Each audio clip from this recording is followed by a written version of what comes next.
Hey there, Cosmic Warriors, and welcome back to another video. And if you are new here, my name is Hannah. I am a Western Practical Astrologer. Okay, so in today's video, we are going to be talking all about the symbol of Gemini. What does it really mean? Stay tuned and find out. But before we do dive into today's video, don't forget to subscribe, hit that like button and click the bell. And if you are interested in booking a reading with me, then you can visit my website, hannahselsewhere.com. There you can also find my practical astrology ebooks guide, merch, cheat sheets, all that good stuff. All the links to these products will be in the description box down below. And I also want to mention thank you so much to my patrons over at Patreon. Thank you for all of your support. And if you do want extra astrology content early, as well as daily forecasts and guides, head on over to my Patreon. As always, I hope you find this video to be helpful. Let's do this.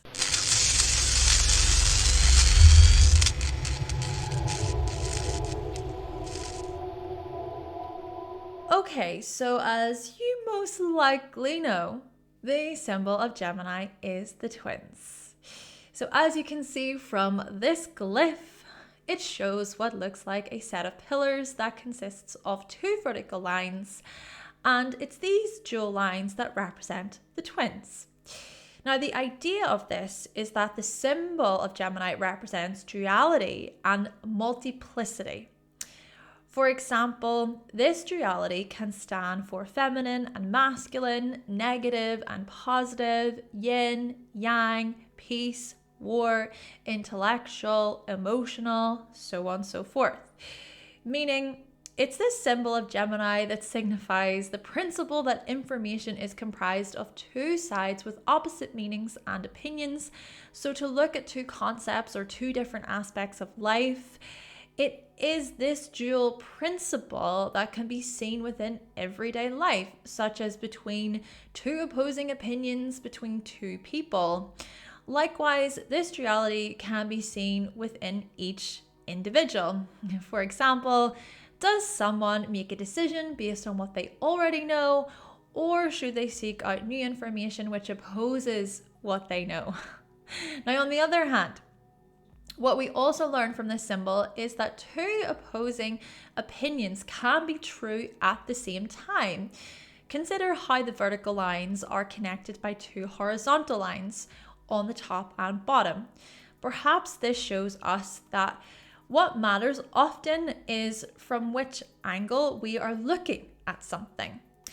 Are we grasping the bigger picture? Or are we merely seeing a slither of information being presented to us? Think about how this glyph looks like a doorway, like an entrance. Perhaps this points to Gemini's curiosity and fascination as Gemini pokes about for more information. What is through that door? Who is behind it? What mysteries can be explored? And how does this information relate to me? Naturally, Gemini is also a sign of variety and option. It's a sign that must have the freedom to choose for itself, but at the same time can be overwhelmed by the many options available. Gemini can often be too curious for its own good, scatterbrained, thoughts swirling, indecision. Then again, Gemini is also about facts. What is factual rather than what is based on opinion? This is a sign of logic, making Gemini a very intelligent, bright, and alert sign. But here's the other thing about this pillar-shaped glyph. Did you know that the pillar is said to act as the bridge between heaven and earth? The vertical axis both unites and divides these two realms. And the pillar is also closely linked to the symbolism of the tree. Keep in mind, the tree of knowledge, the tree of life. And it is also a very steady and stable shape, sort of like the number 4 in numerology. This is a symbol of life and death, of mortality and immortality. And just as we explored in the Gemini mythology video, Gemini is very linked to both heaven and earth and acting as that bridge. And to further just build on this, I want you to consider how Hermes, aka Mercury, the ruling planet of Gemini, is the messenger of the gods. Hermes delivered information across the heavens and also into the underworld. Imagine it as if Hermes is delivering an important message from Zeus to Hades, and then Hades asks Hermes to pass on his message to Zeus. This right here is a representation of our mind. And do keep in mind that the all is mind. This is because Zeus, aka Jupiter, is our higher mind. And Hades, aka Pluto, is our unconscious mind. And then Hermes, Mercury, comes along and acts as that messenger, right? Delivering information back and forth as the one who passes on important information, and also information that isn't so important. And how such signals and messages in our brains are processed is part of a whole other story, which I think is why it's important to look to your Mercury sign in your chart. And Gemini comes into play because this flexible and versatile sign helps us change our minds and helps us switch things up. Gemini encourages us to get creative and to use our minds for us to learn, to seek to learn new things, new ways of piecing information together, kind of like a jigsaw. In fact, Gemini and Mercury are tied to games, and especially mental games such as crosswords and Sudoku. My mother was actually born with Moon in Gemini, and I remember her doing many crosswords in her puzzler book growing up. Gemini is also sharp and witty. This sign has a comeback for almost anything you throw at them. They are great at thinking on the spot, which is one of their gifts. How very Hermes of them. It's interesting because Gemini and Sagittarius are yang energy and they oppose one another in the zodiac. But whilst Gemini is more about facts, data, research, words, Sagittarius tends to expand on such findings and also challenges them. Sagittarius looks more at the bigger picture, but of course Gemini also connects and pieces the many strands of information together.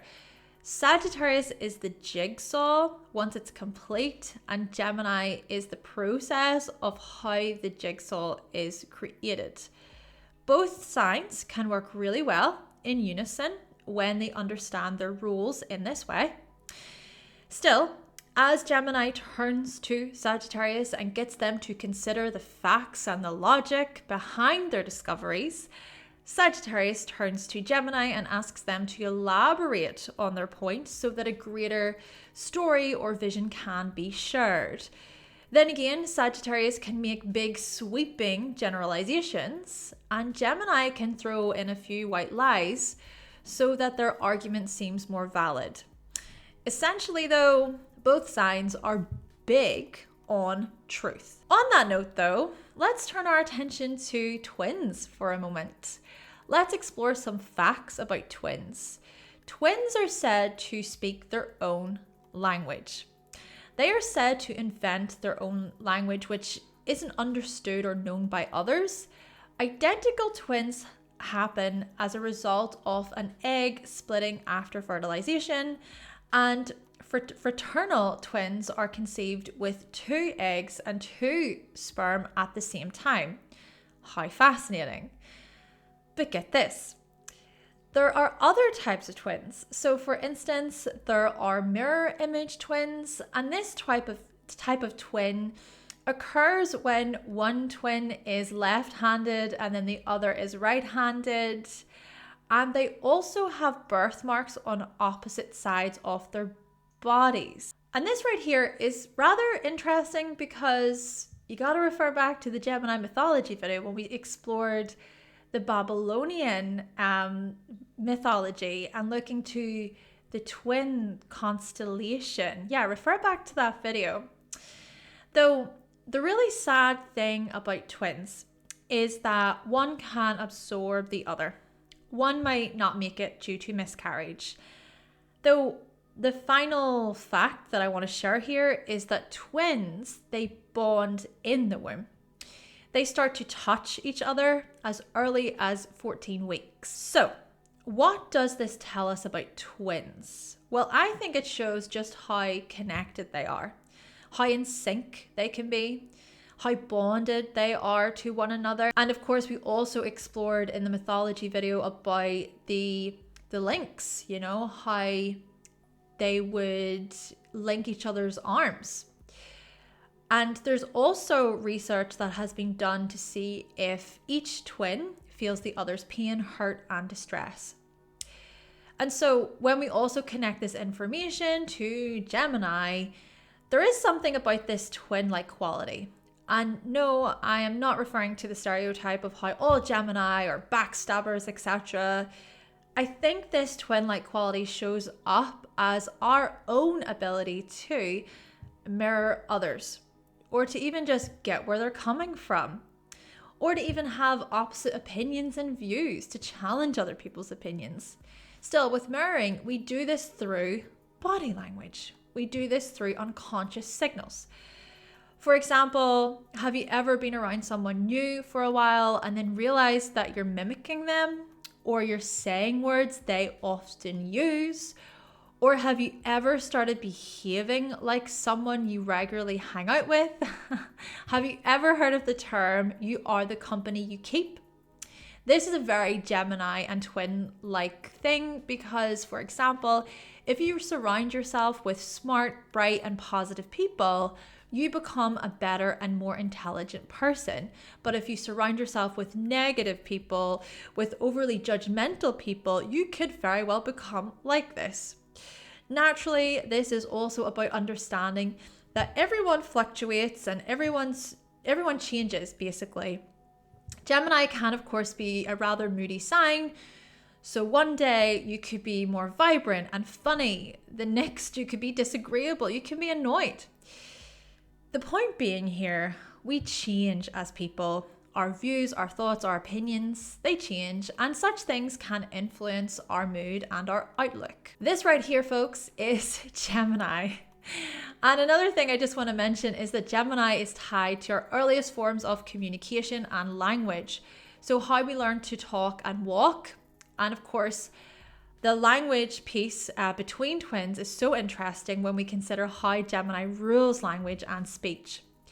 Through Gemini, we acknowledge that each individual learns differently, and that whilst we all speak the same language in a particular city or country, it doesn't mean that we necessarily understand each other.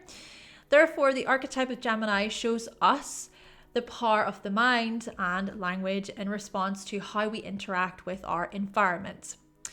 This mutable air sign is a highly curious and engaging sign that seeks to learn new information, piece it together, and they're big on connecting, okay? Seeing how things connect within the immediate environment. This quick-witted sign is also about seeking knowledge for knowledge's sake, where new ideas are brought to the table. It's this energy that signifies communication, learning, interacting, and connecting all the information that one has accumulated so far. Gemini is engaging and alert and seeks to interact with people, places, and things. Indeed, Gemini is a sign of continuous curiosity and learning, meaning that we learn from this archetype that all humans can, of course, use the power of their mind to enhance their state of awareness and consciousness. But we also learn that we are forever relating back and forth between ourselves and the environment. And it's through our relations that we form mutual understandings and discussions, whilst also forming misunderstandings and miscommunication. Whatever we encounter within the immediate environment is funneled through our minds. We then interact with the environment based upon what we have learned and experienced. Gemini represents an individual's ability to communicate their thoughts with truth, but to also consider that we can all lie. We can all get things wrong and not consider the facts. Think about the tarot card, the Lovers, okay? This card represents Gemini very well because this card is about relating to others. It's a card of companionship, union, getting close. It's also a card of connection and relatability. We acknowledge kindship, teamwork, partnership.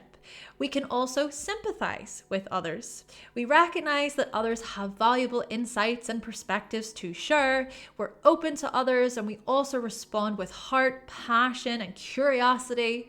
And at the same time, we question, okay? We're able to disagree. We can raise other points which hopefully are listened to by others without them getting defensive or offended, right? We can respect other people's opinions. Indeed, we can question others' opinions and have an open discussion, perhaps a healthy debate. We can also figure out where we stand and what our own opinions are, okay? Such matters can change, but this is about staying true to ourselves as well. It is important for us to make up our own minds and for us to also share based on what we actually think. Naturally, this can take some time, especially if we are bombarded by so much information online, which is so evident today. Do we choose this thing or that thing? Do we go this way or that way? What is right? What is wrong? Who is telling the truth? Which information is correct? What is false? This is a card of trying to process these many opposing forces. And we can also be tempted, right? We can quickly give in to our temptations or flirt with the idea of doing so. So be careful, because this card can also look to separation and infidelity. Overall, though, this is a card of choice, options, exploring variety, and then seeing what we truly care about when it comes to such things. But you see, the thing about Gemini energy is that we can become overwhelmed by options and variety, by choice. It is a sign that can be easily distracted and scattered. Gemini is known for starting many projects but lacking the follow through due to difficulty focusing and concentrating. Gemini can also be rather heady and too logical at times. They can often lose sight of emotion and feeling. Now, this is not to say that Gemini isn't empathetic or emotional. It's more that their desire to share their views can be stronger than their ability to listen closely to another's feelings. Gemini can be great at speaking, but not so good at listening. And if you are someone who can be like this, perhaps it is a good idea to consider your childhood. How were your views heard growing up? Did you feel like you had the space to openly share your views and ideas? Or were you often talked over or told to shut up? Maybe your intellectual gifts were supported, or you were strongly encouraged to do well at school. Perhaps you were bursting with information, okay? Or people laughed when you engaged with them. They listened to you. Or maybe you didn't connect so well with your audience. You didn't get the reception that you were hoping for. And so during times in adulthood, when it appears as if your words are jumbled or like you aren't being listened to or like you can't really connect with the feeling, maybe it is useful to explore those earlier stages, to explore how your thoughts and communication were supported as a child. This right here is how Gemini shows up in our charts. The Gemini house shows the area of life where we are curious, engaging, and eager to learn. It's also where we are playful, goofy, quite silly. We try not to take ourselves super seriously. You'll want to be a teacher and a student at the same time. It's an area of life of much thought and piecing together information. It is within our Gemini house that we pursue what is stimulating to us, where people, places, and things catch our curiosity. It's also where we can become fickle, superficial, and easily bored. We might lack focus and concentration, and so we continuously seek new information to stimulate our minds. And as we grow, we can learn to value our emotional world, where we get out of our heads and into our feelings. This can help us revitalize our energy rather than always being plugged into information overload and possible overthinking. We reach the stage, though, along our self-discovery journey that focuses on our smarts, our opinions, our humor, our communication, and our intelligence.